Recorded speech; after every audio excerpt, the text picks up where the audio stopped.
Hey, what is up, everybody? Welcome to the PHNX Rising Show, brought to you by the DraftKings Sportsbook app, America's #1 sportsbook app. I'm Ramon Chavez. Alongside me is Owen Evans. How you doing, sir? Well, there's no midweek game this week, Yeah, right? which means it's a Feels weird. nice leisurely pace. Don't worry, the Wednesdays are coming. The Wednesdays are coming. Oh It's man, I mean, we still get some USL action tomorrow, and also a pretty important game as well. So, I mean, you know, we're still gonna be watching some soccer, some football. It's gonna be a great show for you guys today. Lots to talk about. Of course, we're gonna talk a little bit about what happened last Saturday. Hopefully, we're not gonna be as somber as we were on Saturday in regards to that Colorado Springs game. Definitely touch on that. Some team updates from this week. See if we have anything new to report as far as the team injuries, all that good stuff. We're going to take a look around the USL. There are some midweek games, and of course, we do have to talk about the US Open Cup final that's taking place tomorrow as well between Sacramento Republic and Orlando City.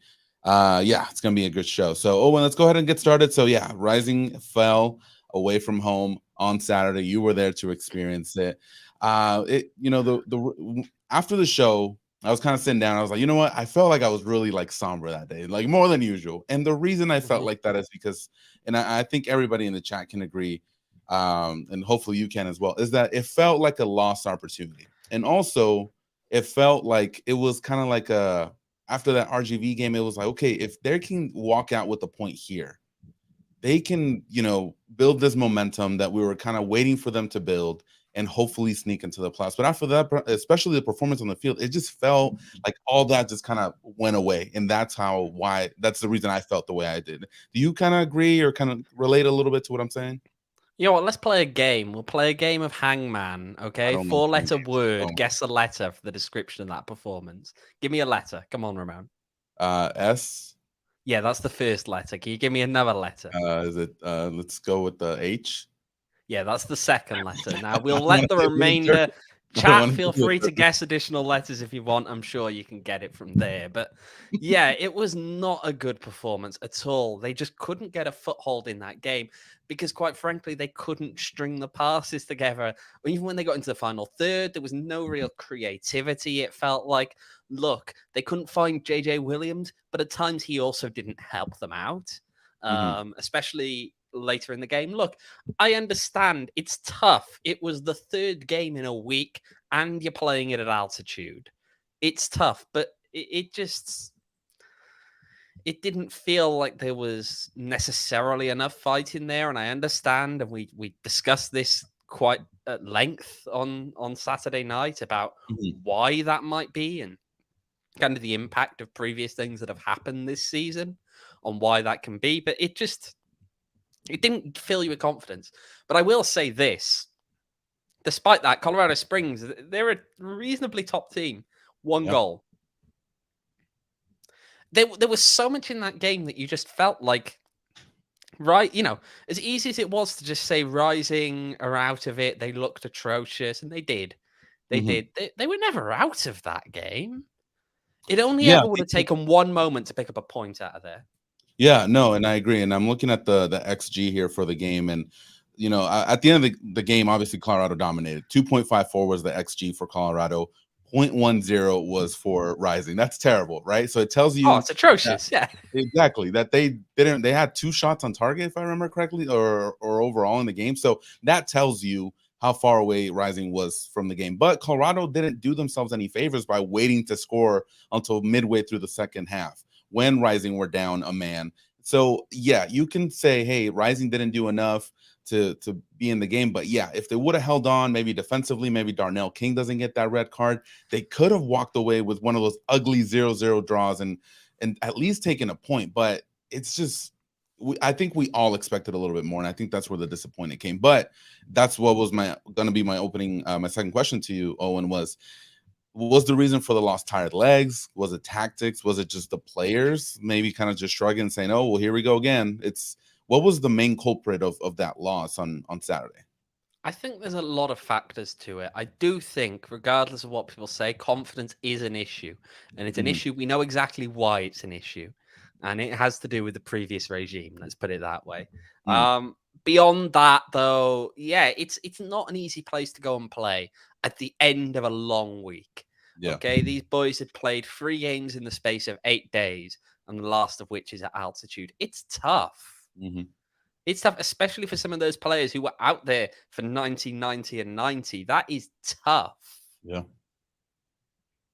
Yeah, you go from like And what 1,000 feet, and then you 6,000, 7,000, whatever it is over there in Colorado. So yeah, it's rough. I can only imagine. So it's yeah, uh I yeah, feel as though it did take the wind out of the sails a bit, especially Darnell being sent off. I might wind out the sails. I suppose they weren't very good before that, but it mhm, prevented any real opportunity to sit down at half time and say, okay, how are we going to regroup? How are we going to adjust in yeah, order to counter what we have seen? To this point here, his poor decision making while on a yellow, yes, entirely. Darnell shouldn't have made the challenge that he did that got mhm, himself sent off. A player of his experience should know a lot better than to yeah, get himself involved in something like that. It's just asking for a second yellow card. But it, I feel like that did change things up a lot because the yeah. halftime tweaking wasn't able to take place because instead they had to react to the kind of hole that had been dug for themselves there. Mhm.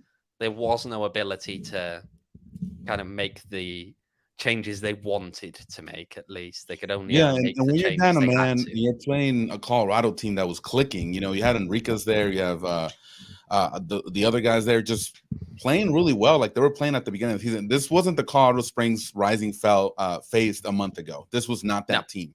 So no. when you go into halftime 0-0, a man down, how much can you actually do? You're away from home, your third game in 8 days. It's rough. It's rough. And when Rising's not clicking offensively like they were that day, it makes it even tougher. So it could have been worse. That's what I said on Twitter after the loss, because the 1-0, you kind of sigh and kind of, I think at that point, just shrug and move on to the next game, because the Oakland games, Shrug. you Shrug and shrug move on to because the next game. it's like, okay, you lost. It is what it is. That's how it's been the entire season. And now you just focus on the next game. There's nothing you I can do feel about it. like shrugs are controversial this season. You got to be careful with those, Oh Ramon. my God. Shrug, like as in like, The hey, last it's person I over. saw shrugging ended up getting didn't make it to the end of the season. A So threat? Is that what you're saying? Uh no, but you know what I mean. But it was rough. It was rough to watch. So hopefully the performance does not repeat itself the rest of the season. But moving on, I was looking at the websites today. One of my favorite ones to take a look at is 538. They're giving Rising 19%, a 19% chance of making the playoffs. Now, I feel that's a little bit too low. And we were talking about this before the show started, Owen. So I don't think Rising is completely out of it yet. Yeah, mathematically they're still in it. Based on what's going on in the field, maybe they're not in it. But what are your opinions? What do you think of that 19% chance 538 gets Rising? we need to talk about some of the games that Rising has coming up and some of the games that the opposition teams have coming up. And we need to think about where we are expecting that playoff line to be. I feel like the prediction from a lot of us earlier in this season was it's got to be somewhere around 45 points, probably. Maybe Hmm. 46, maybe 47. It's going to be somewhere in that kind of area, mostly because these teams are cannibalizing themselves right now. And they Yeah. also have a lot of games still yet to come against each other. Hmm. So there are opportunities here. If Phoenix Rising can win this weekend against Oakland and can win its last 3 games of the season, that's Red Bulls 2 at home, Atlanta 2 at home, and then the one which some people may say, I don't know if they're going to win it, RGV away. The reason I'm going to say they do have a chance there is that RGV have got a rough week that week. They're playing Louisville the Saturday before. They've got to travel to Memphis on the Wednesday in midweek, and then they're back to RGV to play against Phoenix. That's tough because Rising have got effectively the whole week from the Saturday to just Hmm. prepare for that game. I feel as though that puts them on, what is it, 40? I've got it here, 44 points. Hmm. That's getting close then to the Yeah. line. And that's presuming at this point that they pick up nothing so far against either San Diego, Monterey Bay, and Sacramento away, which are all tough Hmm. games. But you only need to pick up a result in one of those games. I think the comment here, 5 wins will do it, is probably correct. I think 5 wins could do it. genuinely now. You just look at what that means for certain other teams knocked out. Here, Oakland, if Oakland lose this weekend, right, and then they lose to Colorado Springs away, and they lose to Pittsburgh Riverhounds away, their maximum points is going to drop to 42, I believe. Yeah, 42. So 4 wins and Rising are above them. Guaranteed. Monterey Bay, if you win against Monterey Bay and they drop points to, I've got some listed here. Say they lose to Miami away, they lose to Tampa at home. If you beat them as Phoenix Rising and you've won the other 4 games, the best Monterey Bay can do is finish level on points for you. And that means they'll finish below you because you've got the tiebreaker over Monterey Bay if you beat them the next game. Yeah. In fact, as long as they don't lose, by what is it? Multiple goals. It's multiple goals, isn't it? Because the first game was 4-2. Yeah. As long as you don't lose by multiple goals, Rising will have the tiebreaker over Monterey Bay. Yeah, so, and that's an advantage that Rising does not have over most teams in that area because, unfortunately, a lot of the teams that are fighting for those last spots with Rising have lost to them, unfortunately. So Monterey, that's going to be a key game as well. And you look at some of the games that other people have got where I'm expecting them to possibly drop points in here. Vegas have got San Diego. They've got New Mexico. They've got Miami. They have to travel away to Hartford, which is tougher than it sounds. They have to travel away to LA Galaxy 2. And then they got Monterey Bay at home as well. You look at games that LA Galaxy 2 have got. They've got Orange County away, and I could see them losing that game because I think that's going to be a pretty nasty one, as we saw from some of the stuff that came out over the weekend. I was reporting on with the various discussions between the city of Irvine and LA Galaxy that could have seen Orange County booted out of their stadium. They've also got El Paso. They've got Sacramento. They've got to travel away to New Mexico. You know, there are a fair number of games in here where these other teams are going to drop points realistically. You can't expect that these other teams around Rising are going to go perfect. There's a reason. All of these teams, you know, we look at them and say, well, Rising are awful. Why do you think these teams are in the same kind of position? Do you think they're any good? Yeah. It's the nature of a playoff system that rewards you for finishing not even in the top half, but in the top 7 out of 13. Yeah. I mean, you have Oakland Roots right now, which is they're ahead of Rising. They've only won 7 times this season, so they've lost 9. They're what, 1 point ahead of Rising, and they've played a game more. You beat them this weekend, you leapfrog them. Yeah, and you've still got a game in hand. Yeah, and I think that's the key advantage, and I was going to touch on that, Owen. That Rising have a game in hand, and that that's just going to give them the advantage because now they can kind of see, okay, El Paso's played 30 games at this point or 28.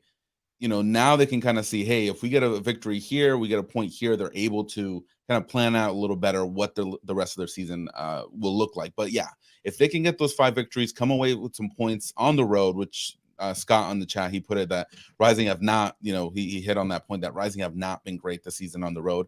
But if they're able to string again, a point or 2 here on the road, especially against Sacramento, it's teams like that, that's going to be the determining factor. But it all starts this weekend. They need to get those 3 points this weekend, and that's going to set the tone for the rest of the see how their season's going to end up.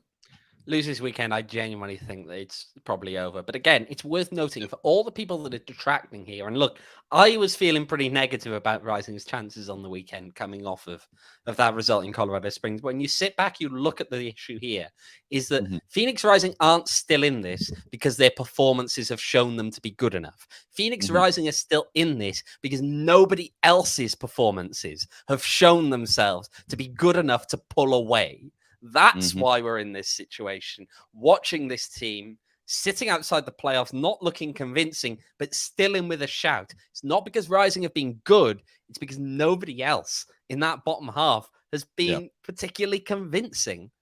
Yeah. Yeah, no, I think you're exactly right on that. And I think DJ here is correct, actually, as well. Win at home, draw on the road. Look, I still think that RGV game, you've really got to push for a win on the road, given they'll be tired. But look, if you can... Look, even if you end up on 46 points, right? You win the 3 home games, you win RGV, you draw 2 of the 3 other away games. So that's San Diego, and Monterey Bay. You draw 2 out of 3. I think that puts you in a. You may not make it. You may just fall out, but you've given yourself a very good chance of making it in there. Yeah, no, and I agree. So, if Rising are able to get the 3 points this weekend against Oakland, that sends the tone for next weekend, which again, we pointed out several times. San Diego, there's going to be so many stuff going on that day. The Bad Bunny concert, the Wave are going to be opening the stadium over there. So it's a perfect storm for Rising to go into San Diego and walk away with 3 points. Now, if you get those 6 points, man, you're in a way better position moving forward after that. In the following week after San Diego, it's Monterey, a team that you've beaten in the past. Yeah, they're not the same team as the first game of the season, Absolutely but again, not. it's a game that they can definitely win. And then after that, it's Sacramento, which we'll find out tomorrow what happens with them as far as the U.S. Open Cup. And we talked about it, and we'll talk about it a little bit later, but we mentioned it off camera, Owen, that it may affect them whether they win or they lose, what happens after the U.S. Open Cup final. So definitely, Rising are in a decent position. I don't want to say good because they still have to get those points. And we've seen how, kind of Jekyll and Hyde they can be when it comes to showing up on Saturdays and Wednesdays. I feel as though, yeah, it's again that point. We don't want to say they're in a good position because, quite frankly, they've still got to get it done. The point is that it's still more in their hands than some people would believe. Mhm. And that's simply because the teams around them haven't been getting it done either.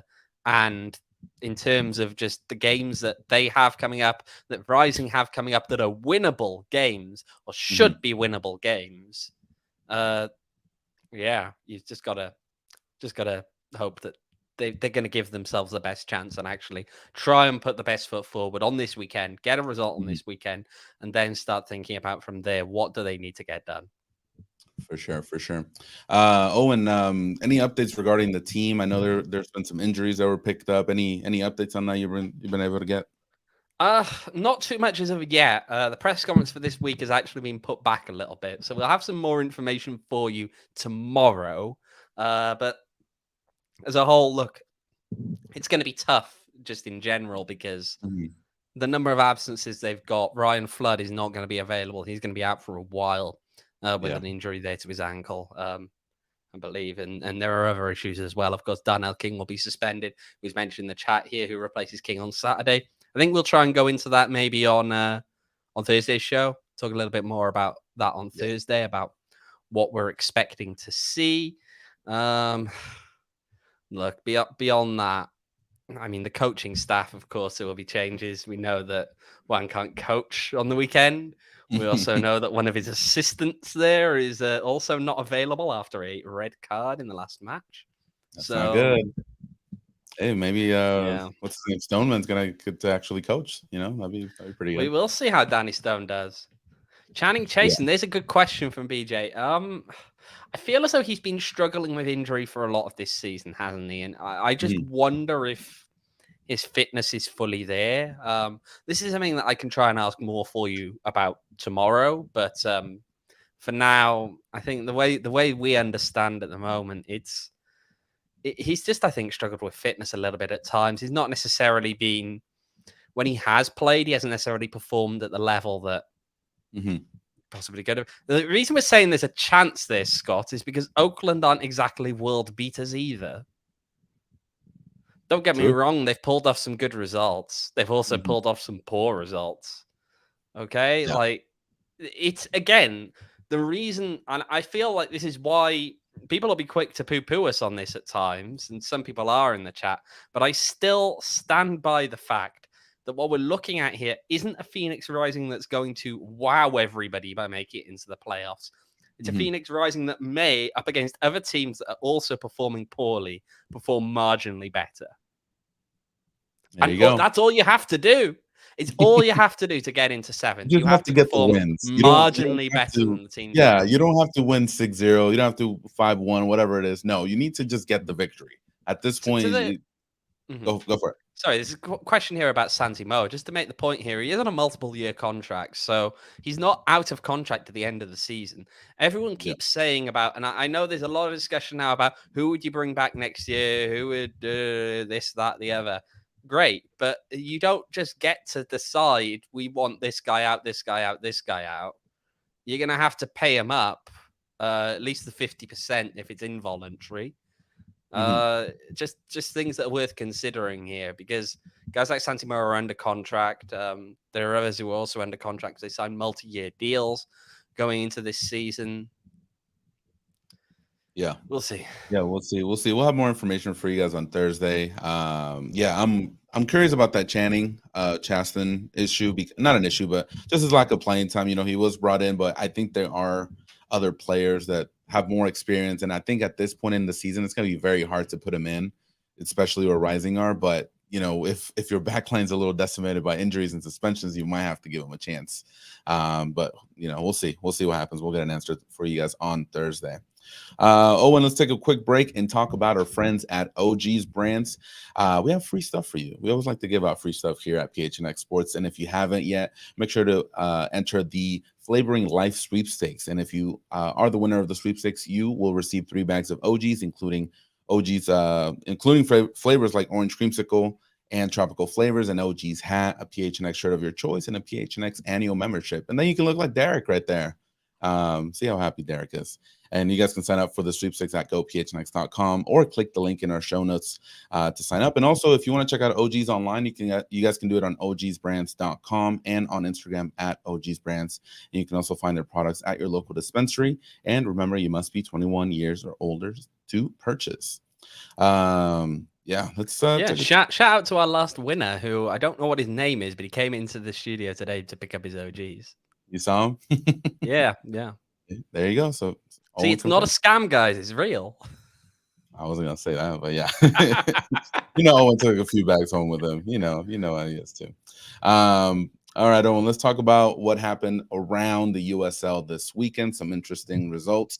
Any of them that kind of piqued your interest last week or this last weekend, Labor Day weekend? I'll talk specifically to the game last night. It was an interesting game between LA Galaxy 2 and Hartford Athletic. Interesting game predominantly because Hartford, about 2/3 of the way through the first half, end up getting a penalty, a player sent off, a denial of a obvious goal scoring opportunity.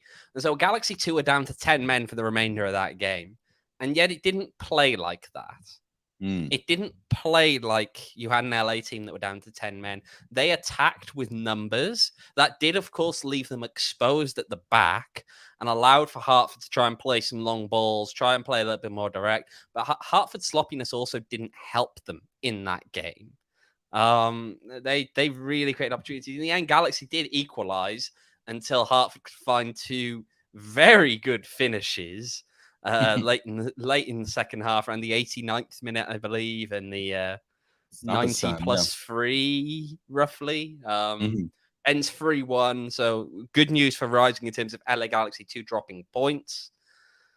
Yeah, I think that was the main one that stuck out to me. I feel Monterey Bay's win over San Diego was a bit of a statement, and they could still be in there. Yeah. Did you get a chance to watch any of that at all, Ramon? Just kind of a little bit of the highlights. That was an interesting result. We talked about this a little bit earlier. The Monterey team that Rising faced on the first week of play this season, it's not the same team. They've done some changes over there, and they can hang with people like San Diego. And I think that's kind of bad news for Rising, especially since they play them in a few weeks. Yeah, I think the other thing that really stood out to me as well, I was talking earlier about the fact that Rising don't have to be great. They just have to be marginally better than other teams that are poor. Let's talk about one of those teams, and let's talk about the absolute hammering they took this weekend. Tampa Bay Rowdy 6, Las Vegas Lights 1. Now, it might feel a bit hypocritical to talk about this. Rising, of course, lost 5-1 to Tampa Bay earlier this season. But just the nature of this game. Vegas had 29% possession. They had 3 shots all game to Tampa Bay's 24. Now, yeah, it's maybe better than Rising managed to muster on that. I know, I was going to say, maybe we shouldn't talk too much, yeah. Right, but the thing is, it also comes as there have been changes to this Vegas team, as Danny Trejo has seen himself snatched up and signed a first-team deal, actually, with LAFC. I feel as though this Vegas team is in free fall at the moment, and that is partly why I am confident that Rising have a chance in this, because I do not see Vegas making the playoffs. The question in my mind is who makes it then outside of that. I don't think it's going to be Oakland. It could be LA Galaxy 2. It could be Phoenix Rising. I actually think it's also potential that it's Monterey Bay, partly because of just the number of games that they have left to play as well. Mhm. But I don't see Vegas making the playoffs, not the way they're playing at the moment. They're not Yeah. just losing, they're getting hammered. Yeah, I think the Danny Trejo, first team contract that he got with LAFC kind of, I'm not sure if he's going to get any more playing time with Las Vegas. Like we've seen times where, players will get a first team contract and then still drop down for maybe a game or two. But at this point, I don't see it. LAFC has gone through a lot of changes with their wingers. They've sold one to Club America, so I know they're looking to bring someone in. I think Danny Trejo's that guy that's perfect for at least this season to come off the bench for LAFC. And so I don't see him returning to Las Vegas. So a Las Vegas Lights team without Danny Trejo and Cal Jennings, that combination that was so lethal, at least earlier in the season, it's gonna, create some difficulties for Las Vegas. And now they're reduced to playing with basically LAFC academy kids. You have people like Christian Torres, who's also in the first team contract, but he doesn't get any playing time with LAFC. A lot of Mexican internationals. So yeah, they're not the team that's with experience. They're really young, so I'm not sure if they're gonna able to, like you're saying, like they're basically in a free fall. They're not going to be able to bounce back from this, and I think that just opens the door for Rising. That's the thing. I feel as though El Paso are going to pick things up from here. I feel as though El Paso are probably, to me, safe in sixth. They may even leapfrog into fifth. To me, the spot that's up for grabs is Las Vegas Lights' spot in number 7, because I don't think Vegas are going to hang on to it again. It's coming down to Galaxy 2, Phoenix Rising, or Monterey Bay. In my mind, it's going to be one of those 3 teams that managed to get it done. Now, RGV points-wise are probably also in there. My only issue with RGV is they've got too many tough games in terms of Memphis away, Louisville home. Those are just not games they're going to win. Also, they got to play El Paso tomorrow. That's not going to be easy. So, and El Paso's been playing really well as well. So I think Monterey would be kind of like the dark horse in here because they have 2 games in hand on everybody else. They've only played 26 times this year, so they got a couple of a bit of breathing room, but they can make up a lot of points as well when it comes to that. So we'll see how they play. One other match that I was kind of keeping an eye out was the Louisville Sacramento. I was just curious to see how Sacramento was going to line up. They fell to Louisville 3-1. Basically what I expected to happen, which was they didn't kind of really throw out any other starters. They're holding them off for Wednesday for tomorrow. So yeah, not too surprised with that result, but that kind of helps out a little bit as well. Any other results here, Owen, that kind of piqued your interest? I feel as though the rest of but that's somewhat expected, isn't it? I mean, again, San Antonio are top of the table for a reason. They've got a decent team there. I just feel as though most of these other games weren't necessarily a shock, or there was a good amount in terms of just the East doing well. I don't know. To me, there were no other real huge surprises. I was maybe a little bit of surprise that Orange County hung in there with Memphis. They ended up drawing 1-1. Of course, for them, a big disappointment because they conceded late. They could have won that game. Jeremy Kelly, of course, a former Rising player there, did ultimately get the equalizer for Memphis in the 85th minute. So I don't know. We'll see. Harry's you're getting him upset. He says, "Decent, really? I mean, Rising did beat him twice." That's true. That's true. Rising beat them by a combined score of 5 goals to 0 over 2 games. So if Phoenix Rising can do that, you've really got to question what on earth is going wrong with San Antonio. They're going to lose by that kind of a score line over 2 games. Come on, man. Don't do this. I tell you what, though, should we take Scott's question here about what do you think is the immediate fix to the lack of concern efforts on the field? There's no immediate tough. fix. Okay, that's a good answer. I think that's probably the right answer. I don't think there's an immediate fix until the boys themselves can pick that up. And it's hard. I don't think that it's something that will just come like flicking a switch. It's actually the kind of thing that comes sometimes through And maybe we'll see some more of this actually this weekend, because they always talk about how sometimes adversity can pick you up, as long as it's maybe good adversity. You don't want to be losing. I feel like Yeah. they've just gotten used to. They don't view that as adversity. The heads just drop. It's something different. But going Mhm. into this game and knowing that they're going to struggle with defensive issues, that the coach is unable to coach this weekend, that there are other things in terms of just. Yeah, I mean, they're coming in front of the home crowd as well, which, look, it didn't necessarily work under Rick. I feel as though there was a lot of negativity though in general in the crowd. Yes, they were cheering the boys on, but it's Mhm. you could tell the energy isn't positive in there. I don't Yeah. know. There's always this weird little flick of a switch that can just.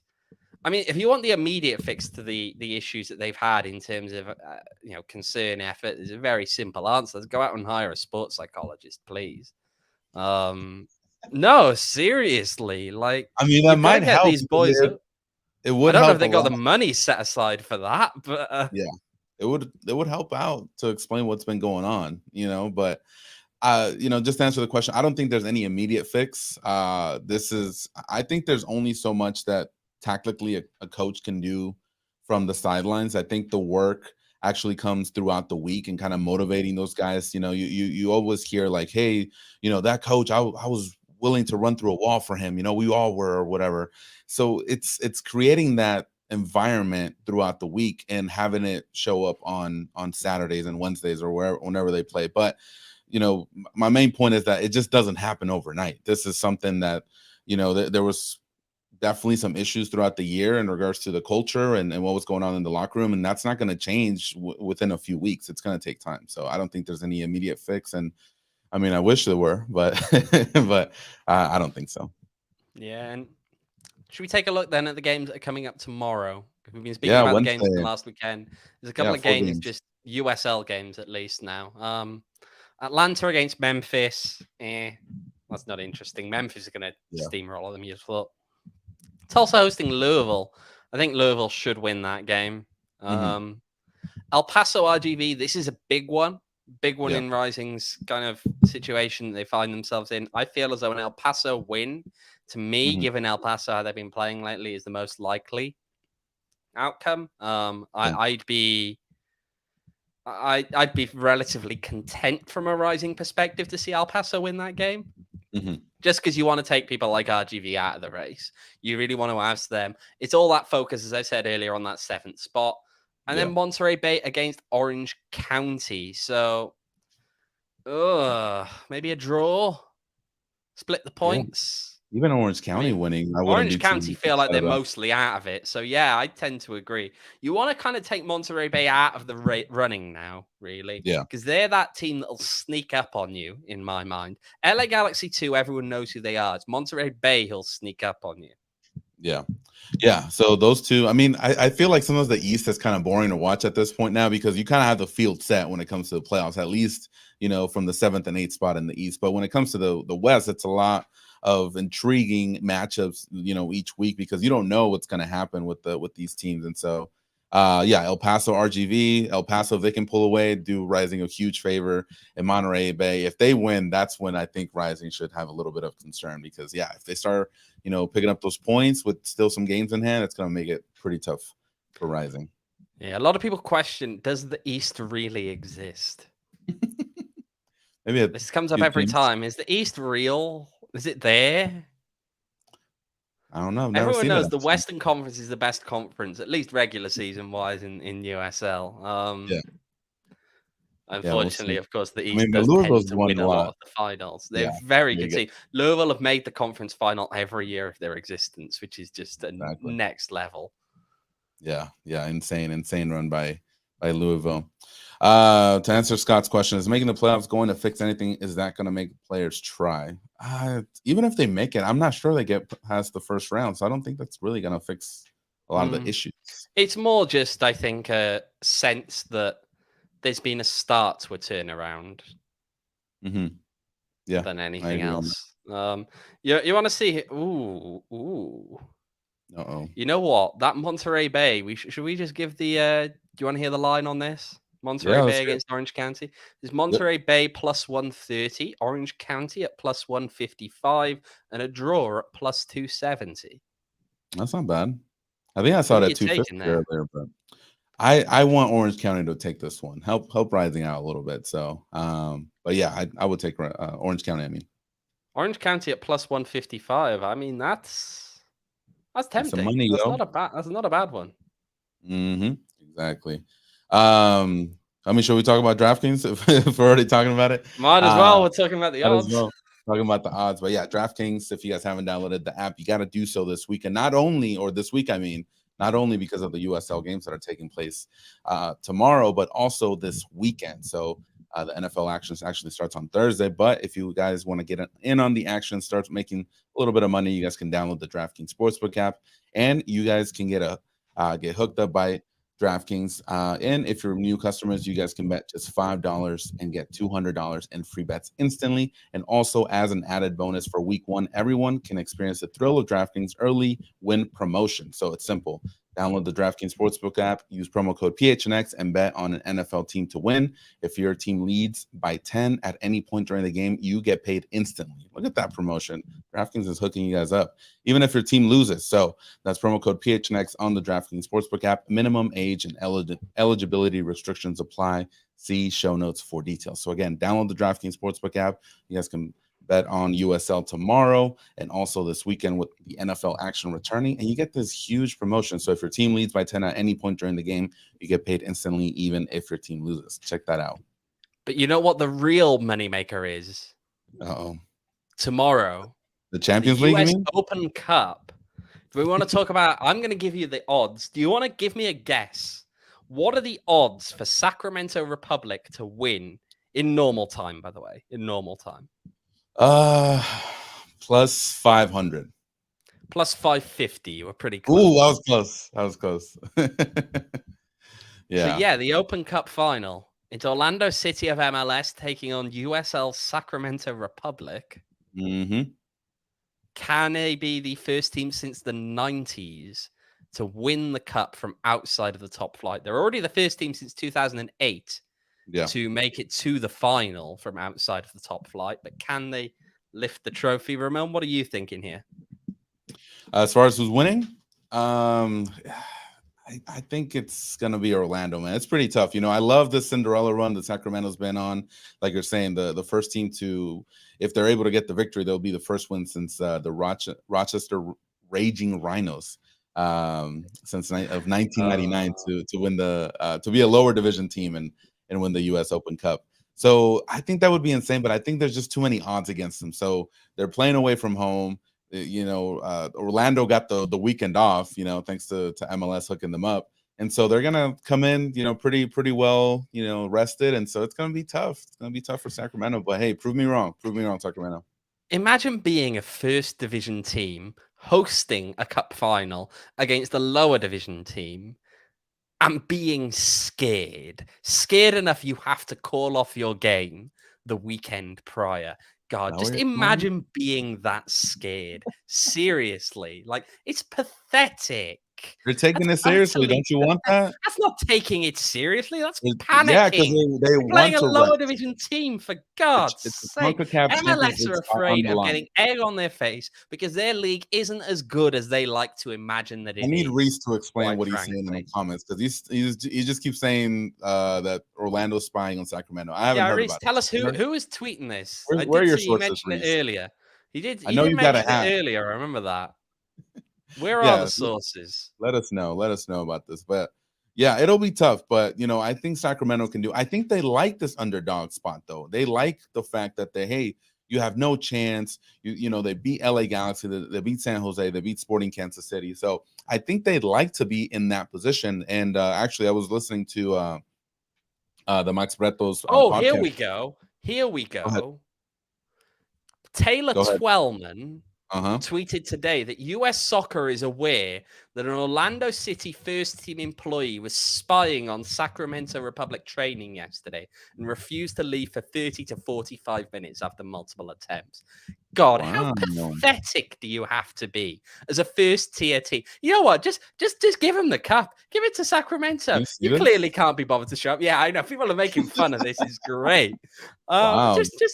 Just give it to Sacramento. Clearly, they're terrified. Orlando City. Do they not have video on Sacramento they can look at? Like it's. I mean, yeah, it's almost like they've been playing for the entire season with all of their games on ESPN Plus, both in the Cup and in the league. Hey, to be fair, the ESPN Plus, did go up in price, so Orlando probably didn't want to spend the $5 extra. So, try to look at it from their side.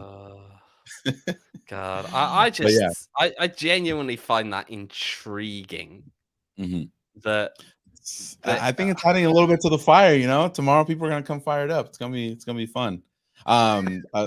Just to add to what I was saying earlier, so on the Max Breto's podcast, he got to interview the president and GM of Sacramento Republic, Todd Dunivant, and great interview. He talks about how he dealt with Sacramento Republic during the COVID and how he kind of built this team. There were some issues when it comes to their investors and moving up to MLS. So Sacramento Republic kind of had some ties to MLS in that part, but it's a really good podcast if you guys haven't listened to it. And you guys can find out a little bit more about how they built this team that went on this Cinderella run. But she'll be fun tomorrow. It's the first team since 2008, lower division team to make it to the US Open Cup. So it still hurts that they beat Rising. So not going to sugarcoat it. Yeah, but you lose to the winners. There's at least a positive in that. However, I will say this. There is one part here whereby I perhaps don't want Sacramento to win. That reason being that it really makes things difficult in an off season just from an attractiveness perspective in terms of recruitment. You have to bear in mind that if you ever then have a player that's coming up and they could go to Sacramento or they could go to Phoenix, if Sacramento win the cup and they are in the CONCACAF Champions League, that's a real draw for players. The opportunity, especially if you are a good USL player, but someone who's never realistically going to make waves at the next level, getting the opportunity to represent a team on the continental stage is big. It's a big experience, and I'm sure that individual players would find that attractive to go there. Yeah. And also, to your point, this could be a chance for certain players to, kind of get a little bit of scouting going on for other teams, so this could be kind of like a trampoline, kind of put you out there in the worldview, because you're facing teams from Mexico, obviously the US, Canada, you got some Central American teams, so there's going to be some scouts taking a look at those games. So it's going to be interesting, but I could definitely see that point of view as well. And we'll see what happens, but I still want Sacramento to win regardless of that situation, because I think it would just kind of legitimize a little bit more the league and what USL is doing, because I feel like this year we've seen it more, they called it like cup sets. We've seen a lot more of those this year than ever before, I feel. Well, I think it's just a point, and look, there's comments here. I see BJ is saying if Sacramento wins, there'll be changes to make the Open Cup more friendly to MLS. Actually, what's interesting here is that the Open Cup committee, MLS does not have a majority on that committee. Actually, there's a pretty good representation as well from the grassroots on the Open Cup committee. I believe they have either 1 or 2 members on there from USASA. So I don't know. I don't think it's as easy. And look, Don Garber has made his smarmy remarks in the past about, well, we're going to have to change the Open Cup because of how it could impact the Leagues Cup, which is just some Leagues Cup. The one we really care about. No, we really don't. That's the point. No one could care less about Leagues Cup. But at the end of the day, he can't unilaterally do that. More importantly, and this is the interesting part, he can't even threaten to pull his teams out, because playing in the Open Cup is a requirement for Division 1 sanctioning in the US. They lose that, they will lose. If they pull out, they could lose their Division 1 sanctioning. Now, that would be funny. I mean, I'll be honest, that would be funny because it's so bizarre. Yeah. I'd love it. Come on, let's do it. I want to see Soccer Wars take its new turn here, which is MLS against the US Soccer Federation. When MLS realizes it can also then no longer play games against certain foreign entities as well if they cease to be affiliated. Yeah. That's not going to happen, but I'd love to see it happen. Just BJ here with a good point. Carnage. Yeah, look at you. You just want to see the world burn. Look at you. Oh yeah. BJ says if Sacramento loses, they can still make the Champions League if Orlando qualifies another way. I don't believe they can. Not this season. No, next season that comes into effect. This season, the spot will revert to MLS. See, it's all geared towards them. So, all right, Owen. Yeah, we'll see tomorrow. Sacramento against Orlando City should be a fun watch. So let us know. Let us know what you feel in the comments. What's your prediction? Let us know. Owen, let's take a quick break and talk about our friends at Four Peaks. I've been kind of itching for a beer lately, so I might have to go down to Fry's or something and get some Four Peaks. But if you guys want to check out what's going on this weekend with Four Peaks, you guys can join the ASU boys this Saturday at Four Peaks at the 8th Street location at 3:30. They're going to be having an ASU watch party as the Sun Devils take on Oklahoma State. So that's going to be a good matchup. Oklahoma, I think they're ranked, so it's going to be a really good test for the Sun Devils. It's going to be a fun one. Yeah, there you go. September 10th at 3:30 p.m. It's a free entry, so you don't have to pay anything, and there's going to be food and drink specials once you're there. So it's going to be a fun time. The ASU boys always kill it during their show, so you guys can meet them, hang out, get some good food, get some good beer, and even better vibes. So it's going to be a fun time there. And you guys can go for forget on that one as well. If you do want to go to that, remember that Phoenix Rising's pub to pitch service does, I believe, serve Four Peaks. So you could go to Four Peaks, then attend that watch party, and then hop on the bus from there down to the Rising game that night. The bus is free, so you're like a concierge service over here. Go get have some fun at the make your whole Saturday. Afterwards, I got to play some mill. I'm just kidding. No, that's it. That's all we're doing. Just the Rising game. But yeah, go check them out, and then maybe you can go to the Rising Oakland game. It's gonna be a fun time. And then just remember, guys, you guys can sign up for this event in the show notes. There's a link there. You guys can sign up for free. And remember, you must be 21 years or older, and make sure to enjoy responsibly if you're partaking in Four Peaks. Always a good time there. And then also we do, I'm laughing at John's comment here. It says, darn, this podcast made me a gambling alcoholic stoner.